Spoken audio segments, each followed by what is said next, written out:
विद्यार्थी मैत्रिणींनो, मागच्या व्हिडिओमध्ये आपण प्रकरण गणिताचे इयत्ता सातवीतील गणिताचे प्रकरण दुसरे अभ्यासले होतो। याच्यानंतर आपण आता पुढच्या तिसऱ्या प्रकरणाकडे वळणार आहोत। त्या प्रकरणाचं नाव आहे लसावी आणि मसावी। लसावी आणि मसावी काढणे। तर लसावी आणि मसावी काढण्याच्या आधी तुम्हाला एक गोष्ट माहिती असायला पाहिजे की लसावी आणि मसावी काढणे म्हणजे दिलेल्या संख्येचे ते लसावी मसावी काढण्याच्या आधी आपल्याला त्या संख्यांचे मूळ अवयव पाडावे लागणे आवश्यक आहे। आता हे मूळ अवयव पाडणे म्हणजे काय आहे, तर ज्या संख्येचे आपल्याला मूळ अवयव पाडायचे आहेत त्या संख्येला तिच्या मूळ अवयवांच्या गुणाकाराच्या रूपात लिहायचं। ज्या संख्येचे मूळ अवयव आपल्याला पाडायचे असतील त्या संख्येला तिच्या मूळ अवयवांच्या गुणाकाराच्या रूपात लिहिणे म्हणजे त्या संख्येचे मूळ अवयव पाडणे होय। तर आता या ठिकाणी आपण बघूया या व्याख्या जी ही दिलेली आहे अवयव पाडण्याची, त्या व्याख्येचा अर्थ काय आहे। आता मूळ अवयव पाडण्यासाठी आपल्याला ती संख्या तिच्या मूळ अवयवांच्या गुणाकाराच्या रूपात लिहायची असते। म्हणजे नक्की काय करायचं असतं तर ते आता आपण पाहणार आहोत। पण त्याच्या आधी मूळ अवयव पाडण्याच्या दोन पद्धती आहेत। एक पद्धत आहे ती आहे उभी मांडणी करून मूळ अवयव पाडणे आणि दुसरी पद्धत आहे आडवी मांडणी करून मूळ अवयव पाडणे। आता यापैकी आपण प्रथमतः उभी मांडणीच्या पद्धतीने मूळ अवयव कसे पाडायचे ते या ठिकाणी पाहणार आहोत। आता उभ्या मांडणीप्रमाणे मूळ अवयव पाडण्यासाठी एक उदाहरण आपण घेऊया की 24 ही जी संख्या आहे या संख्येचे आपल्याला उभ्या मांडणीप्रमाणे मूळ अवयव पाडायचे आहेत। म्हणजे ती संख्या तिच्या अवयवांच्या गुणाकाराच्या रूपात लिहायची आहे। म्हणजे काय करायचं आहे तर सर्वप्रथम 24 या संख्येच्या 4 ही संख्या आहे तिला म्हणायचं एकक स्थान आणि 2 ही संख्या आहे तिला म्हणायचं दशक स्थान। तर मूळ अवयव पाडताना सर्वात प्रथम एकक स्थानची संख्या पाहायची। आता या ठिकाणी या गणितात एकक स्थानची संख्या आहे 4।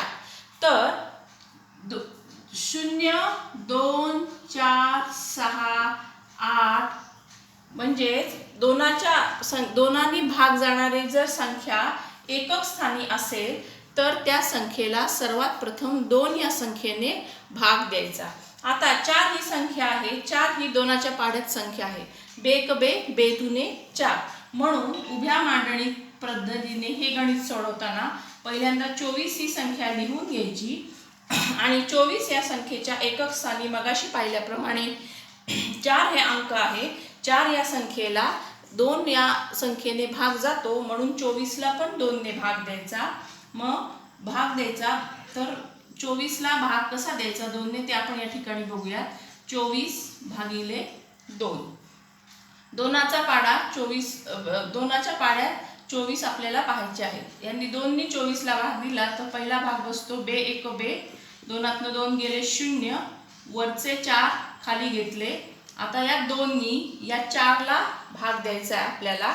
तर दोनाचा पाडा 4 येईपर्यंत म्हणायचा बे एक बे बेदुने 4। मग वरती 2 लिहिले, 4तनं 4 गेले 0, बाकी 0 आले की त्या ठिकाणी आपण भागाकार करणं थांबवतो हे आपल्याला माहिती आहे। मग वरचा जो आहे तो कितीचा भाग बसलेला आहे 12चा, म्हणून इथे खाली 12 लिहायचे।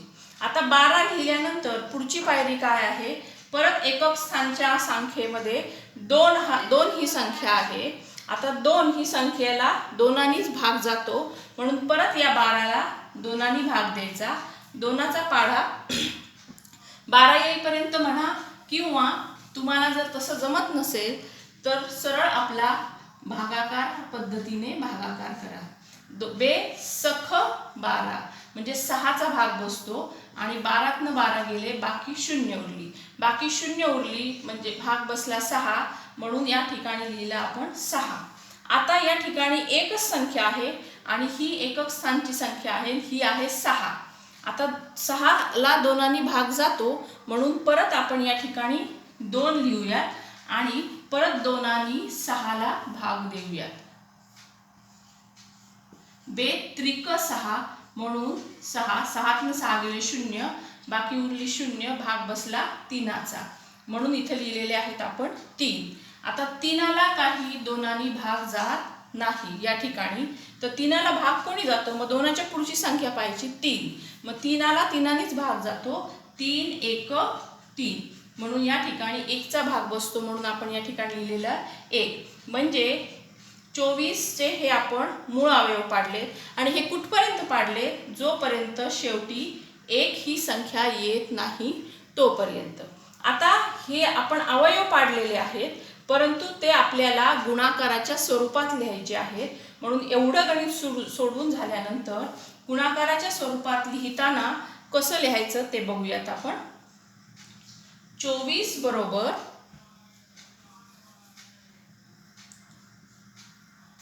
हे 2 गुणिले हे 2 गुणिले हे 2 गुणिले 3, म्हणजे 24चे मूळ अवयव हे झालेले आहे. 24 बरोबर 2 गुणिले 2 गुणिले 2 गुणिले 3. मग हे झाले 24 या संख्येचे उभ्या मांडणीप्रमाणे मूळ अवयव पाडणे. आता याप्रमाणेच आपण दुसरं गणित पाहूयात उभ्या मांडणीचं.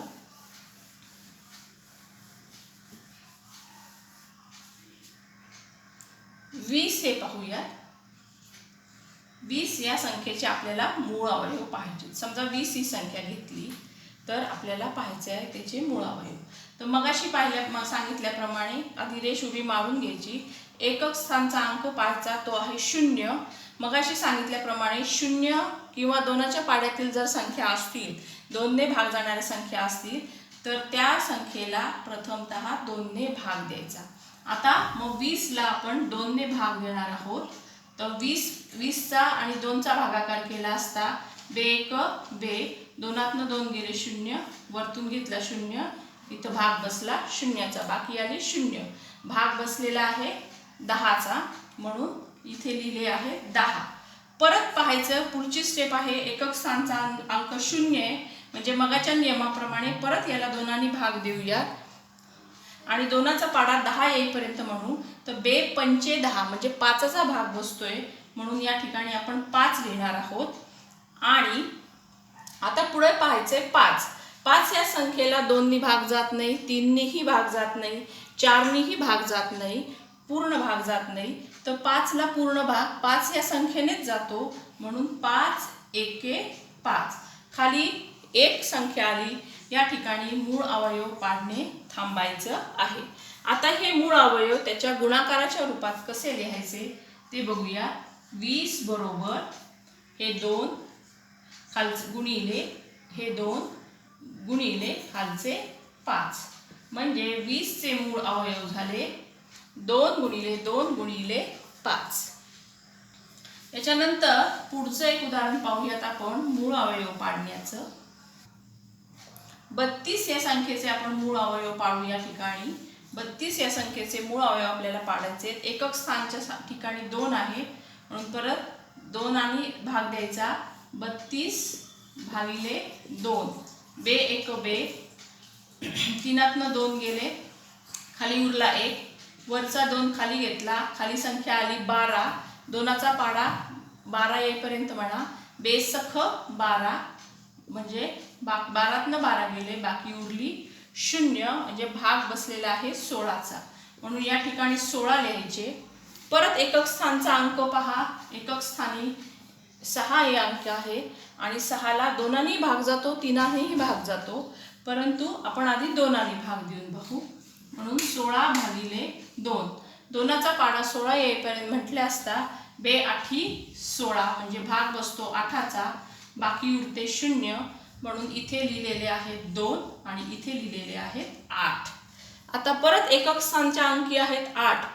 8 हे कोणाच्या पाड्यात आहेत? तर 2च्या पाड्यात आहेत, म्हणून या 8ला परत 2नी भाग द्यायचा.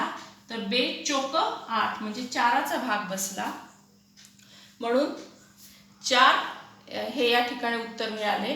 परत 4ला पुढून भाग द्यायचा आहे आपल्याला, तर 4 हे 2च्या पाड्यात आहेत, म्हणून परत बे 2 4 आणि 2 हे 2च्याच पाड्यात आहेत, म्हणून बे 1 बे. 1 या ठिकाणी आपल्याला खाली मिळालेला आहे, म्हणजे या ठिकाणी आपण मूळ अवयव पाडणे थांबायचं आहे. आणि लिहिताना हे त्याच्या गुणाकाराच्या रूपात कसं लिहायचं आहे, तर हे 2 गुणिले हे 2 गुणिले हे 2 गुणिले हे 2 गुणिले हे 2, म्हणजे 32चे मूळ अवयव उभ्या मांडणीच्या पद्धतीने सोडवले असता हे येतात. आता मैत्रिणींनो, हे पाहिल्यानंतर एवढे 3 उदाहरणं अभ्यासल्यानंतर तुम्हाला कळालेलंच असेल की उभ्या मांडणीप्रमाणे मूळ अवयव कसे पाडायचे. आता आपण पुढची दुसरी पद्धत पाहूयात, आडव्या मांडणीने मूळ अवयव पाडायचे. परत हेच उदाहरण मी तुमचे 45 हे उदाहरण पाहूयात आपण. आडव्या मांडणीने करायचे आपल्याला.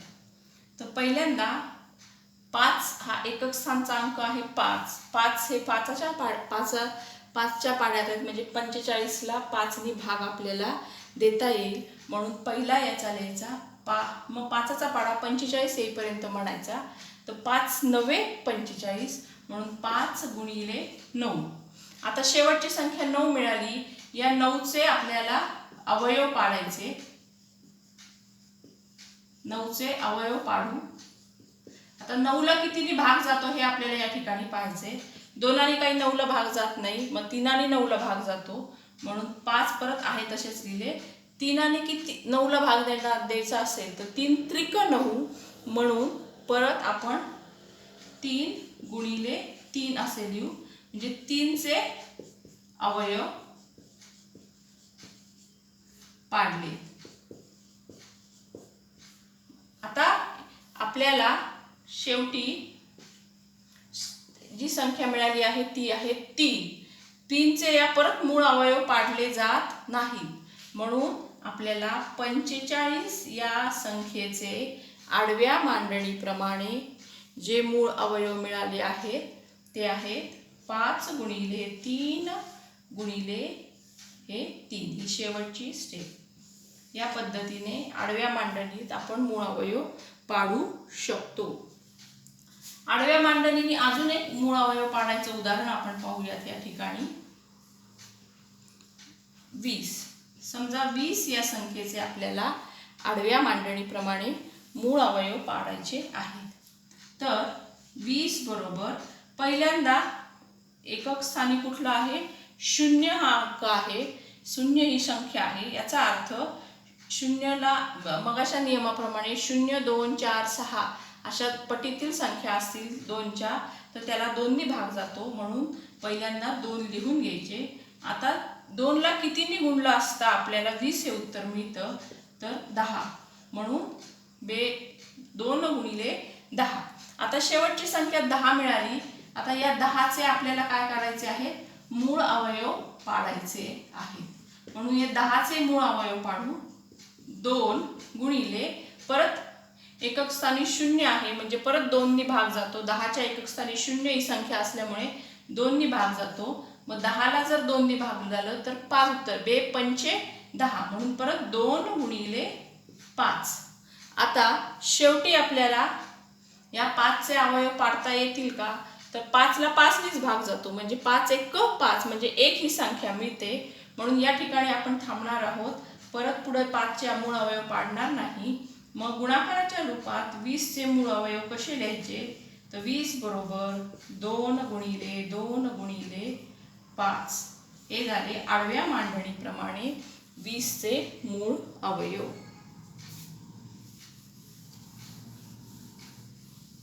अजून एक मूळ अवयव तुम्हाला पाडून दाखवते. 150 या संख्येचे मूळ अवयव आपण पाडू. उभ्या मांडणीप्रमाणे पाहू. 0 एकक स्थानी, म्हणजे 2नी भाग जातो. 2 7 14, 1 उरला. 2 पंचे 10. एकक स्थानी 5 आलेले आहेत, म्हणजे 5नी भाग जातो. 5 15 5 75, म्हणजे 15चा भाग बसतो. परत एकक स्थानी 5 आले, म्हणजे 5 त्रिक 15 आणि 3 1 3, म्हणजे 150चे 1 या ठिकाणी आलाय. आपण इथे थांबतोय. 150चे मूळ अवयव आहेत गुणाकाराच्या रूपात. 2 गुणिले 5 गुणिले 5 गुणिले 3. तर विद्यार्थिनींनो, अशा पद्धतीने हे मूळ अवयव आपण पाडूयात आणि याच्यावर आधारित सराव संच जो 11 सराव संच आहे, 11 नंबरचा सराव संच इयत्ता 7वीच्या पुस्तकातील तो सराव संच तुम्ही सोडवावा. धन्यवाद.